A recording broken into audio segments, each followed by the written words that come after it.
Hello, wizards! In our new series, Anna's Adventures, we'll travel to London, a city where the magic of Harry Potter comes to life. Anna will walk the streets that inspired Diagon Alley, visit the most famous platform, and see all the secrets behind the making of the films. Ready for a magical journey? Anna arrived at King's Cross Station, her heart thumping with excitement. She wasn't looking for an ordinary train, but for a secret entrance to a world of magic. Tucked between platforms 9 and 10, she found it. Platform 9 3/4, she grinned, imagining young wizards and witches with their owls and trunks disappearing right through the solid brick wall. Her next stop was Leadenhall Market, a wondrous place with a soaring glass roof and ornate, colourful shop fronts. With a little imagination, the elegant Victorian architecture transformed into the bustling Diagon Alley. She could almost hear the chatter of students buying their first wands and the clinking of coins at the Goblin Bank. Anna then sought out the grandeur of St. Paul's Cathedral. Inside, she discovered a breathtaking spiral staircase made of stone. She recognized it instantly as the divination staircase from Hogwarts. As she began to climb, she half expected to find a crystal ball and the scent of sherry tea at the top. Higher up, she reached the famous Whispering Gallery, a perfect circle high inside the cathedral's dome. Anna pressed her ear against the curved wall, and a stranger's whisper from the opposite side reached her as clear as a bell.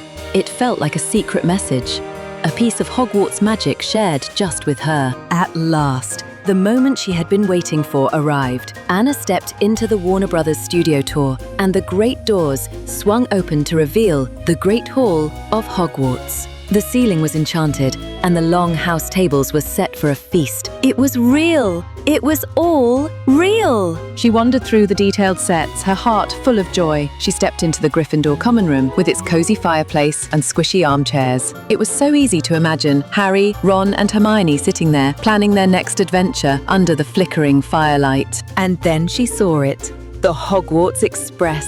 The magnificent red steam engine was waiting at a perfect recreation of platform 9 3/4. Steam puffed gently from its chimney, and Anna could almost hear the train's whistle, calling all students to board for a new year at school. She even got to walk down the real Diagon Alley from the films. The crooked, colourful shop fronts towered over her. She peered into the windows of Weasley's Wizard Wheezes, imagining the magical pranks inside, and saw windows filled with quills, cauldrons, and spellbooks.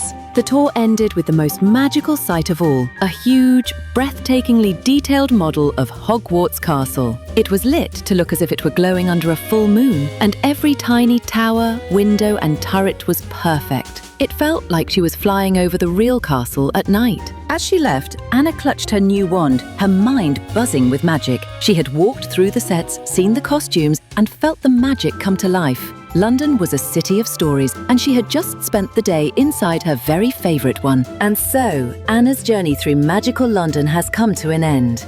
She walked the path from King's Cross Station to the Warner Brothers studio tour. But this was only the beginning. If you want to walk through all these places, uncover their secrets, and get a complete trip plan, you can find my full guide via the link in the description. And for those who are looking for an adventure with a live guide, you'll also find links to special tours there that will help you see London through Anna's eyes. Don't forget to subscribe to the Themed Guides channel so you don't miss her new adventures.